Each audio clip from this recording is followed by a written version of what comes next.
ജയരാജന്റെ ഭാര്യയുടെ പരാതിയിൽ തിരുവനന്തപുരം DCC അംഗത്തിനെതിരെ കേസ്. രാജീവ് ചന്ദ്രശേഖറിനൊപ്പം ഇരിക്കുന്ന ഫോട്ടോ വ്യാജമായി നിർമ്മിച്ചു എന്ന പരാതിയിലാണ് വളപട്ടണം പോലീസ് കേസെടുത്തത്. DCC അംഗം തോമസ് ഡിക്രൂസിനെതിരെയാണ് കേസ്.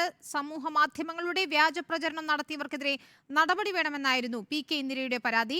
അർജുൻ കല്യാട് നൽകും വിവരങ്ങൾ. അർജുൻ, നേരത്തെ നിരാമയ റിസോർട്ടിലെ ജീവനക്കാർക്കൊപ്പം ഈ ജയരാജന്റെ കുടുംബാംഗങ്ങൾ നിൽക്കുന്ന ഫോട്ടോ കോൺഗ്രസ് തന്നെയാണ് പുറത്തുവിട്ടത്. ഇതിന് പിന്നാലെയാണെന്ന് തോന്നുന്നു ഇത്തരത്തിൽ രാജീവ് ചന്ദ്രശേഖറിനൊപ്പം EP ജയരാജന്റെ ഭാര്യ ഇന്ദിര നിൽക്കുന്ന ഫോട്ടോകൾ പ്രചരിപ്പിച്ചത്. ഇപ്പോൾ ഒരു DCC അംഗത്തിനെതിരെ തന്നെയാണ് കേസെടുത്തിരിക്കുന്നത്.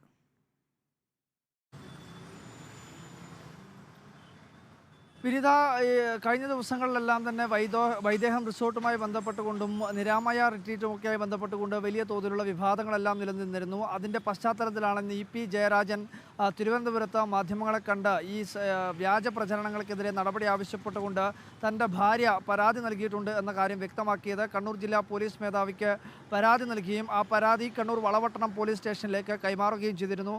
അതിൻ്റെ അടിസ്ഥാനത്തിലാണ് വളപട്ടണം പോലീസ് ഈ സംഭവത്തിൻ്റെ എല്ലാം പശ്ചാത്തലത്തിൽ കേസെടുക്കുകയും നടപടി ആരംഭിക്കുകയും ചെയ്തത്. ഇത്തരത്തിലൊരു വ്യാജ പ്രചരണം, അതായത് രാജീവ് ചന്ദ്രശേഖരനും EP ജയരാജൻ്റെ ഭാര്യയായിട്ടുള്ള PK ഇന്ദിരയും തമ്മിലുള്ള സംഭാഷണം നടത്തുന്നത്, പരസ്പരം ഇരുന്ന് സംഭാഷണം നടത്തുന്ന ഒരു ചിത്രമാണ് ഈ തിരുവനന്തപുരം DCC അംഗമായിട്ടുള്ള തോമസ് ഡിക്രൂസ് സമൂഹ മാധ്യമങ്ങളിലൂടെ പ്രചരിപ്പിച്ചത്. ഇത് വ്യാജ പ്രചരണമാണ് അതിൻ്റെ അടിസ്ഥാനത്തിലാണ് ഇപ്പോൾ എന്തായാലും നടപടിയിലേക്ക് കടന്നിട്ടുള്ളത്. ഇയാൾക്കെതിരെ കേസെടുക്കുന്ന ഒരു നടപടിയിലേക്ക് വളപട്ടണം പോലീസ് കടക്കുകയും ചെയ്തിട്ടുണ്ട്. കഴിഞ്ഞ ദിവസങ്ങളിൽ കോൺഗ്രസും സമാനമായ രീതിയിൽ തന്നെയുള്ള ചില ചിത്രങ്ങൾ പുറത്തേക്ക് വിടുകയും ചെയ്തിരുന്നു. അതായത് രാജീവ് ചന്ദ്രശേഖറിൻ്റെ ഭാര്യയും EP ജയരാജൻ്റെ ഭാര്യയും മകനും ഉൾപ്പെടെയുള്ള അവരെല്ലാവരും നിൽക്കുന്ന ഒരു ചിത്രമാണ് പുറത്ത് കോൺഗ്രസ് വിട്ടിരുന്നത്.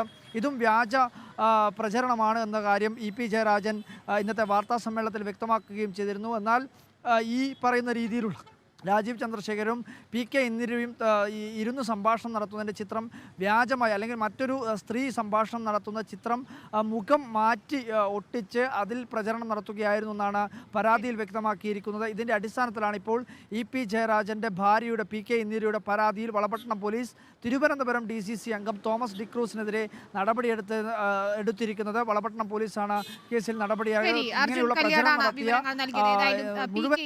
EP ജയരാജന്റെ ഭാര്യ നൽകിയ പരാതിയിലാണ് ഇപ്പോൾ പോലീസ് കേസെടുത്തിരിക്കുന്നത്.